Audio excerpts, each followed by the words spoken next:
And we are live. Welcome, mystery and thriller fans, to our Halloween extravaganza. I'm your on-air host, Sara DiVello, and I am so excited to welcome today Katie Sise, here to give us the inside scoop the day before her book comes out on her brand new red hot book, The Break. Katie, welcome, mystery and thriller mavens, Halloween extravaganza. Tell us about The Break. Thank you for having me. I'm so excited.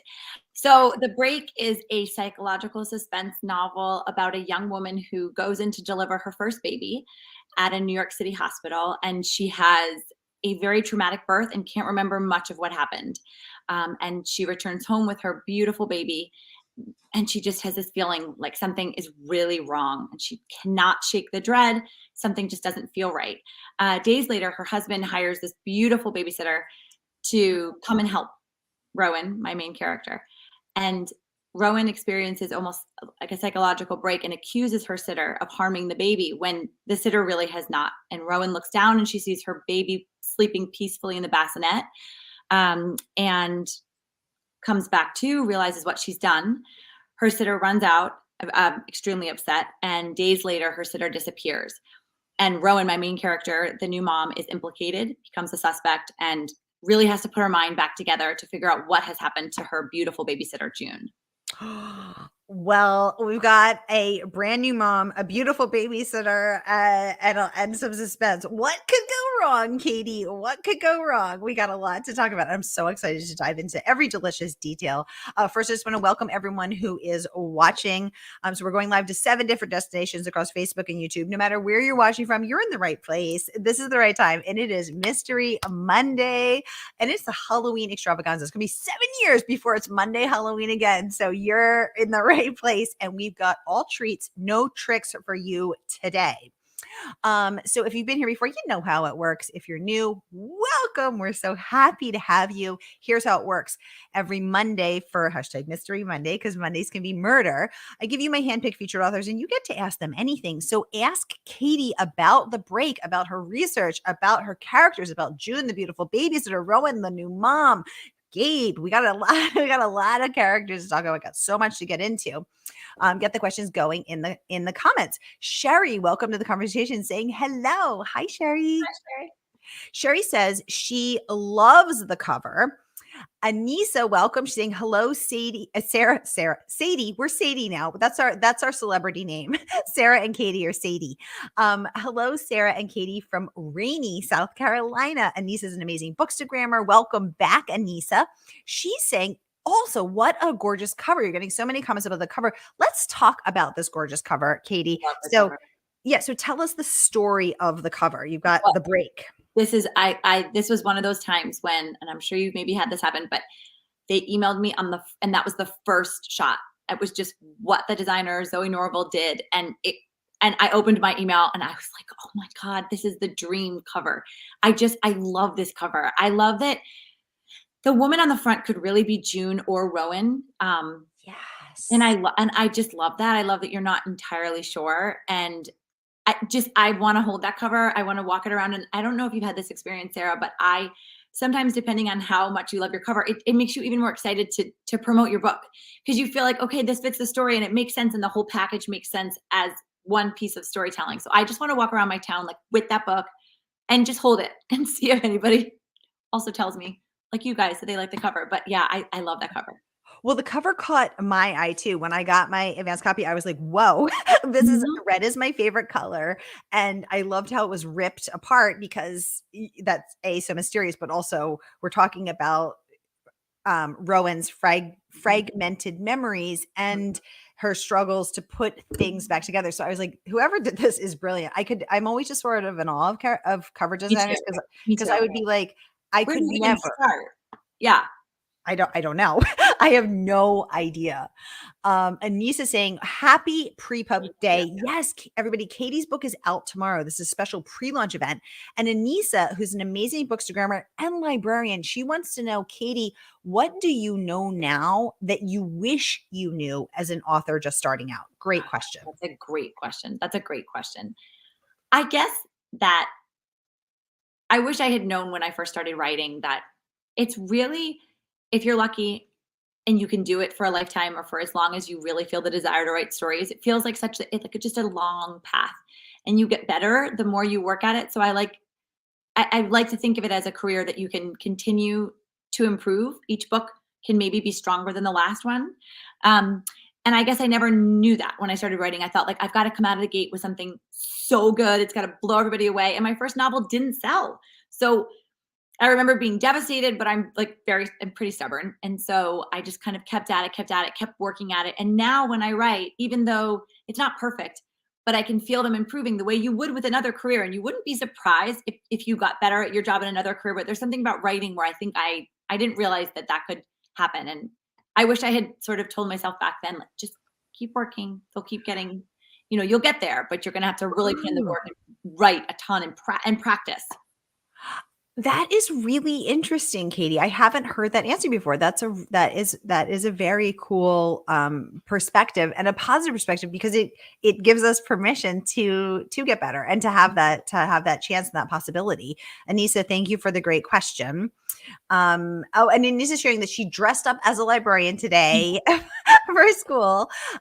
Thank you for dressing up, Anissa. I am dressed up as a flapper girl detective, and I am investigating the best mysteries of the year. So that's my costume. Okay, Katie, let's talk about, let's get into, Publishers Weekly said that I'm going to pop it up for everyone to say, excuse me, with this white knuckle journey, Sise shows her mastery of suspense. So first of all, congratulations on that amazing rave review, which is, I put this up there because we're just talking about how you are leaving room for yourself to improve, but Publishers Weekly saying you have mastery of suspense. Do you feel like you have, or not yet? That's a good question. So I was blown away by that review. I mean, I just, those words meant a ton. And mastery is a tricky word. So okay, I wouldn't say that I necessarily have mastery of it, but I do feel myself having a little bit better instincts on how to tell a story each time around, and kind of understanding, like, if you want your reader to feel really satisfied by who does it and by how things play out, you have to have that different things. Like you have to have that person on the page very often. And Rowan, my main character, is a mystery writer. And so she talks about, I think with this book, I really enjoyed having her talk about what she thinks about the craft of writing mystery, since all of us have very different ideas and strategies. But she talks about how you've got to really plant that killer early and often, not have him or her be out of left field. And so I think there's just certain storytelling instincts that I'm at least getting a little bit better at. So hopefully I can live up to Publishers Weekly, that quote. I mean, I was completely blown away by that quote. I think I need to write it down maybe and put it next to my computer. I would have it tattooed on my face. My favorite quote was my dad. The first book that I wrote, my dad read it, which is always like my favorite part of the process, when my dad and my Uncle Bill, they read my books first. And I love that part because we talk about the characters and get into it. And my dad said, he said, he was totally serious. He said, Katie, this is the best book I've read since the Da Vinci Code. And I'm like, Dad. And my mom reminded me that was like maybe the only book that he'd read since the Da Vinci Code. But I was like, Dad, we should put that on the cover. It should just be like the best book I've read since the Da Vinci Code, like, Katie's dad. So Publishers Weekly is right up there with that praise. So I was really excited to see that. I love that. Anissa wants to know, Katie, what is the best advice that you have ever received from another author? And what's the worst? Oh my gosh. Anissa, I like that, because sometimes there is some trash advice out there. Okay. So one of the pieces of advice that I stay away from is people often have really strong feelings about outlining or not outlining. And I don't outline. And I used to be sort of insecure about that. I would be like, oh my gosh, what am I doing? Like writing these books kind of, flying by the seat of my pants. But then now I realize that can really contribute to the element of surprise in a novel. Like if you don't know who did it, your reader probably is also not going to know. Like if you're open to your characters sort of revealing themselves, I just think that you're going to surprise your reader more often. So and of course, everybody who outlines, I'm sure, they're also writing surprising books as well too. But for me, I learned to kind of trust that my characters would reveal themselves. So I would say that's the advice. So I kind of stuck to my guns on that one. And And then what's the best? Oh my gosh, there's so many good pieces of advice that I received. I would say that I had a lot of writers, and I believe this to be true. They talk about, I went to a book reading this weekend. Um, Linda Cohen Loigman, she was saying that you should always touch your book every day, like be in your manuscript, even if it's just a sentence, you're in it every day, rather than letting a few days or a week or 2 weeks elapse before you've gone back. And man, I would really like to try to follow that. I think that's great advice.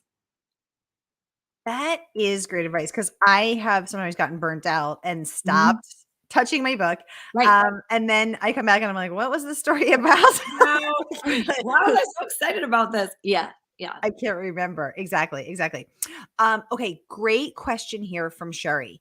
Katie, are there any Oh, yes, triggers there to are. be aware of? Okay. Yeah, So absolutely. Yes, absolutely. let's So, share what those are because some people, so that everyone can be mhm. prepared.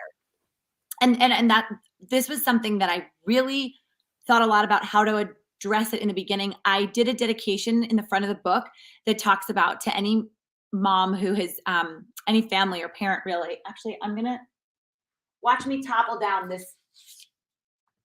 these beautiful flowers. Hang on.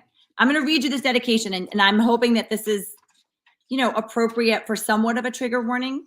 So the way that I started, I said, for every woman who has experienced a traumatic birth, for anyone whose path to creating a family has been marked with loss, for every woman who has battled postpartum mental illness.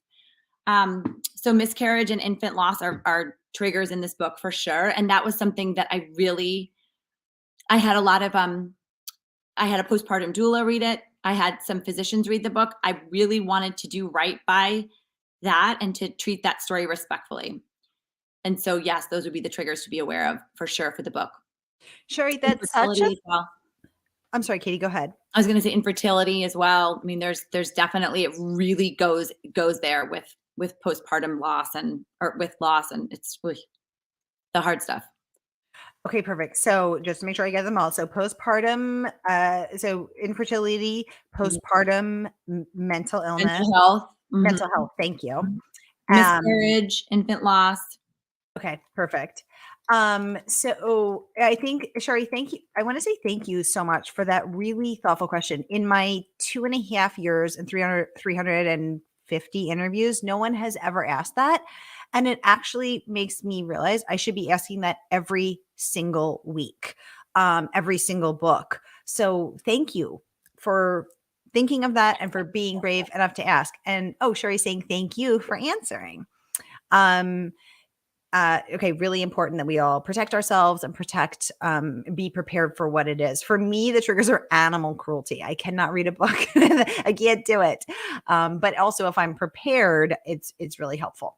Mhm. So this is a really important conversation. Thank you, everybody, for having this. Anissa is saying she loves Linda, and the Matchmaker's Gift is awesome. It's a Oh, perfect. beautiful book. I just started it. So, and it was my first time meeting her. I went to a book reading with Linda and Fiona Davis, and I've known Fiona for years. And they did this beautiful talk about their books, and they're so well spoken, and they do it. They talk all about the research that they do. And one of my sons really enjoys historical books, so I brought him as well. And he was very excited that they had Sprite and that they were talking about history. And so we had a great night. And then I started the Matchmaker's Gift also, and it's beautiful writing. Anissa, I think I saw you Mm. posting in the Bookstagram community about Fiona. Linda's actually a new author to me, but you posted about Fiona Davis. I think. Let me know if that's right. Oh, she's saying Queen Fiona. Yes, Yes, yes. Queen Fiona, completely. She's wonderful, and she's really generous with. I can't remember how we met. If I reached out to her or probably that direction. And I think I went to a talk of hers at our library. That's what it was, and then I sort of was like fangirling over her, and um, we ended up becoming friends. And so we've done some events together, and it's one of the nice parts about being an author. And Sara and I were talking about it before the show went live about how this is the part that feels really social. Like Mm. writing is so solitary, and you're by yourself in your pajamas with your coffee every day. It's like you and your dog, and then you get to go out and talk and meet authors, and it's really lovely. Oh, that's really good. Do you feel more comfortable with the solitary part, Katie, or the social part, or Well, both? I think a little bit of both. I think I'm an introvert, but like a secret introvert. I do really like my quiet time, but I'm also really chatty and love being with my friends. So, and I learned during the pandemic that I was fine with alone time. And I love being at a party, but I'm exhausted afterwards. So Yeah, probably a little exactly. bit of both works is a good combination. Yeah, exactly, exactly. So let's get into some of the craft part of this. So, Katie, you're not a plotter, and you stay away from the advice that urges people to do so. So, what does your practice look like? Do you just you are you a morning writer? Are you a night writer? Do you flow? So, if you're not outlining, you go and you're just letting it Mhm. organically come, or do you start with some morning pages to generate the creative energy, or did you always know you wanted to write this and it's just waited to come out of you? Like, give us a peek into what Katie's creative process looks like. Yeah, so I would say I just sort of sit down and I almost feel like I'm watching a movie and I love movies and I love TV, and I feel like I'm sitting down and watching something and sort of trusting my characters to go where they're going to go. I have a general sense of, okay, we've been, let's say, in her apartment for the last 3 scenes. Like, I've got to get them out of there. Maybe they need to be on location somewhere. But I pretty much sit down. I don't do much journal writing. I should, but I feel like my time is limited. I write when everybody's at school. So I kind of sit down and just go. And if I get stuck, I don't stop writing. I just write something different. So like I'll generally have a side project going, even if it's just for fun. That way, if I'm stuck, I'm still writing something. Um, and yeah, and I would say I generally have a sense of maybe a twist or two in the book that I want to think about, but it's almost always I get them in a scene and I sort of trust them to do what they're going to do, and they do. They really reveal themselves like this. And I'm often wrong. This book, I thought for sure there was two characters that were going to get um together. I thought they were going to become romantic, and they just didn't. I mean, I just kept putting them in the scene together and thinking that they would, and they didn't. And so then I have to do a bit of a rewrite and sort of figure out like why they were motivated to do what they eventually did do in the novel. If that wasn't what was going on, and without giving anything away, lots of times it'll become something stronger because I'll sort of feel like, oh, I've got to come up with something like even better or less, maybe less cliche than that. Um, and usually someone comes out of left field and presents themselves as the person who perpetrated the crime, which is kind of shocking when you're there and that happens, and it feels a little like, how am I not in control of this? I do feel like that sometimes. In the Yeah. last book, I was in the final scene, and two characters were down in um, the ravine, and where one of my characters disappears, and another character came down and did it, which just I just couldn't believe it, and I really freaked myself out. I remember I like shut my computer down and then thought about it for a few days, and I'm like, okay, that seems right. And so then I went back and rewrote him, um, and so that the audience would believe that he was capable of something like that. But it felt right, and I sort of was getting the feeling of that as the other character who I thought was going to do it. Like she just suddenly didn't feel like she could do that. And I guess as characters develop, you sometimes are okay, maybe they wouldn't do that. And I just try to trust that that they will lead me to the right place. Which sounds, as I'm saying it, I'm like, this sounds so bizarre, but I think I'm in like a pretty relaxed state when I'm writing, and I'm kind of open to where it's going to go.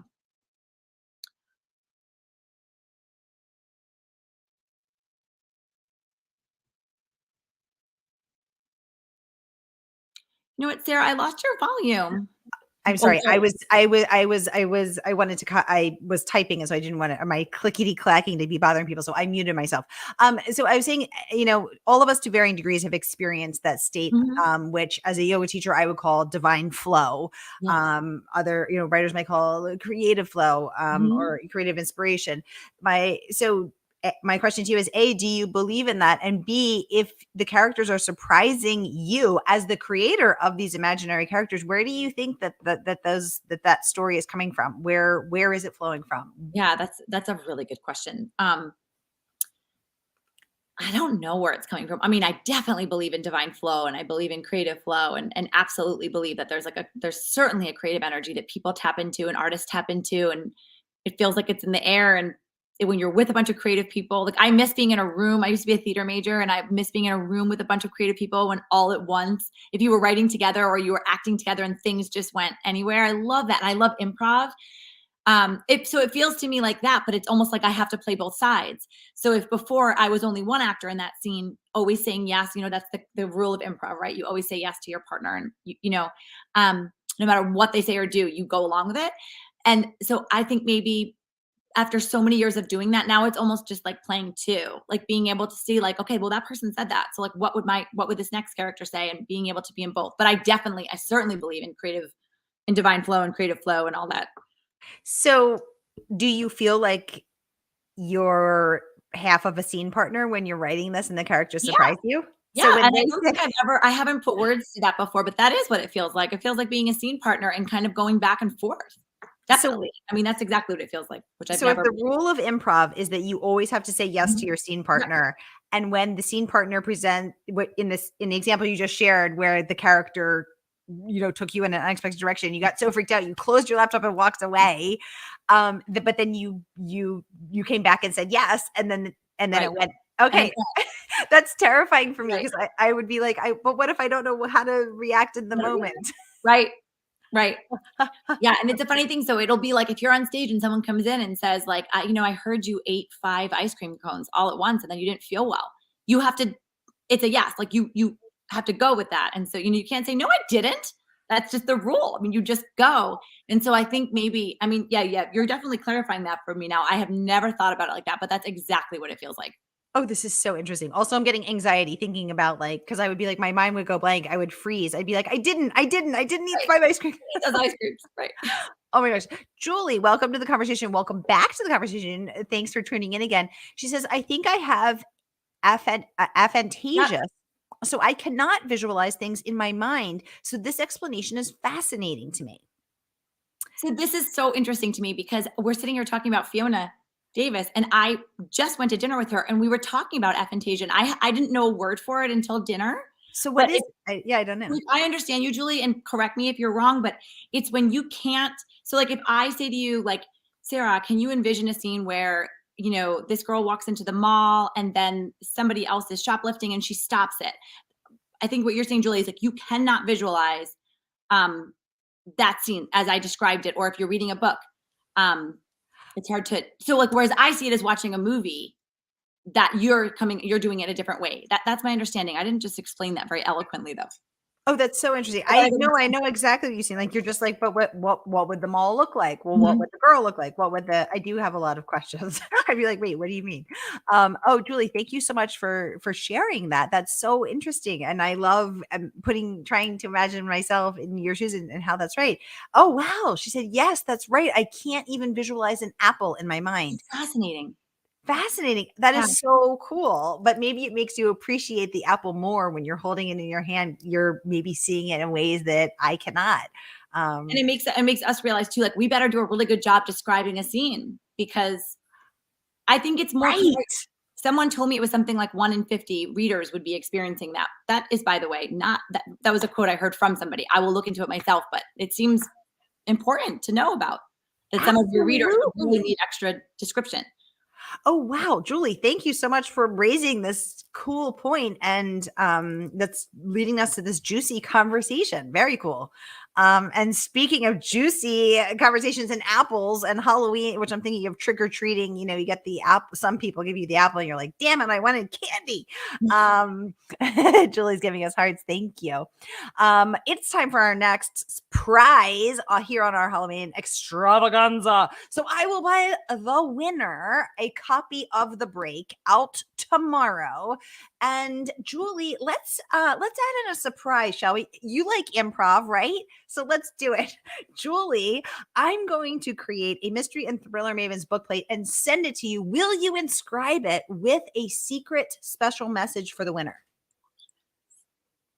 Yes, and yes, she will. Okay, cool. All right. So pop into so to enter to win, head over to the Mystery and Thriller Mavens private Facebook group where all the good tea is spilled. That's where we continue the conversation after the interviews, where we're reading the books, we share our latest reads, we chat, we do giveaways. So here is the link. I'm gonna post it right now, and pop over and join that. Now I'm broadcasting it. That's one of the 7 places we're broadcasting. So comment on Katie's interview with apples or candy, your choice. Do you want an apple or do you want a Milky Way or the candy of your choice? And I will pick a winner tomorrow, and Katie will inscribe a personalized message to the winner on Mystery and Thriller Maven book plate. So there we have it. Our next Halloween extravaganza prize and surprise. Sherry wants to know, what are you most excited about on your pub day tomorrow besides everyone reading your book?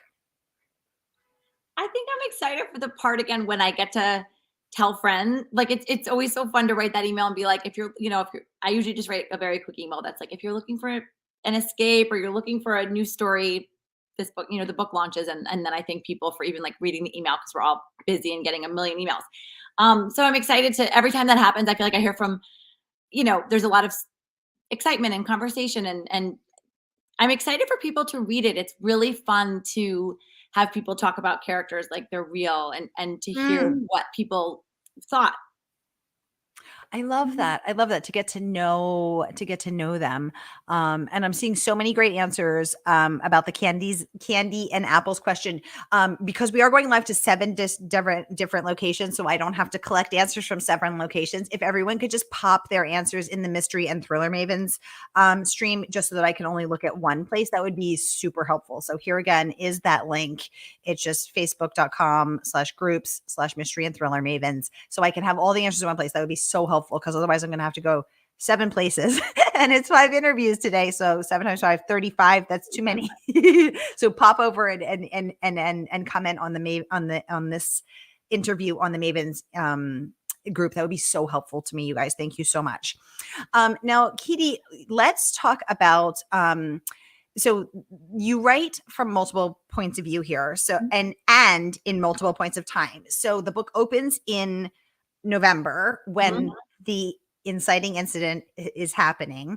And we open with Rowan, the mom, the new mother.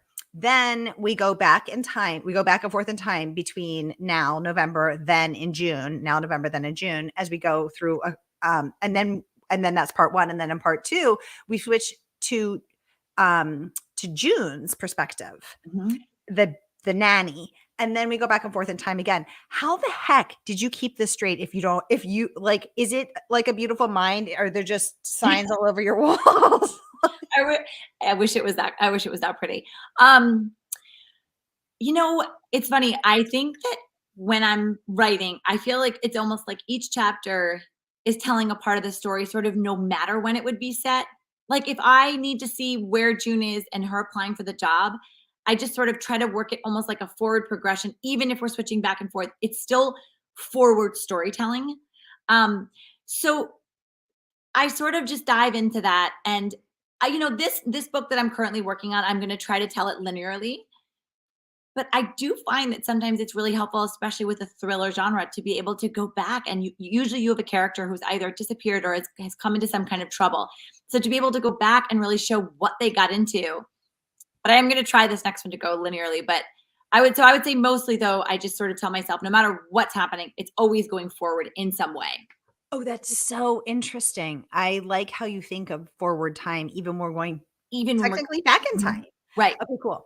Guys, we have 2 minutes left. And I want to there's 2 questions I really want to get to. So Katie is also, so first of all, a YA author. Your thoughts on YA versus adult writing? What are you happy doing both? Does one appeal more? You know what? I love doing both. I would just say I would even love to go back to young adult and try something, maybe even try something in this genre, like in suspense. I would love to do that at some point. I would say that the switch happened for me when I felt like a young adult when I was writing young adult. So I was in my 20s still when I started. But then when I was married and started having children, I kind of felt like just drawn to write about more adult stuff, like marriages and what happens to women my own age. But I would love to go back again at some point. And I loved writing YA. Okay, perfect. So your young adult novels include The Academy, The Pretty App, and The Boyfriend App, as well as The Career Guide for Creative Girl. You are also the Amazon charts bestselling author of Open House and We Were Mothers. So here again, exploring the subject matter of motherhood. What fascinates you about this, and why do you think it's important to talk about?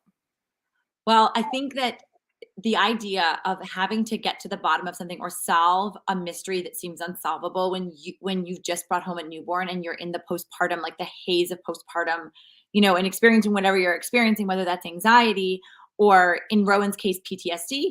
I just felt like that felt like a very intense time to try to set a novel. And I love mothers and babies, and I have 4 of my own, and I just felt really drawn to write about women and their families. I mean, that it's what I talk about all day. I feel like it's what I live and breathe with my friends and women in my community and parents and dads and teachers. And I just, it feels ripe to sort of write something in that space. Very cool. Because I think there's a lot of things that aren't said about motherhood Sure. where it's, held out to be much like writing this certain sort of glamorous, Mhm. product Mhm. with your perfect books, your perfect kids. And Mhm. then nobody ever talks about the messy process Right. behind that. And it sort of gets stigmatized to Mhm. do so. So I think Mhm. it's important to be talking about these things, especially maternal mental Mental health health and is really. postpartum. Mhm. Mhm. And the more No, we talk about something, just the more we give other people freedom to talk about it. That's just what I love about art in general, is the more you talk about something, the more it becomes everybody feels like they can talk about it, and then the healthier hopefully we all become and feel. exactly. So, you guys, the break is out tomorrow. So, pre order your copy today, tonight, all treats, no tricks. And grab your copy. And here's the link no matter where you're watching from. Click, click, click, pre order. And it's going to be shipped out to you tomorrow from our favorite woman owned independent bookstore, Murder by the Book. We are out of time. We're actually over time, but we're having so much fun. It's hard to stop.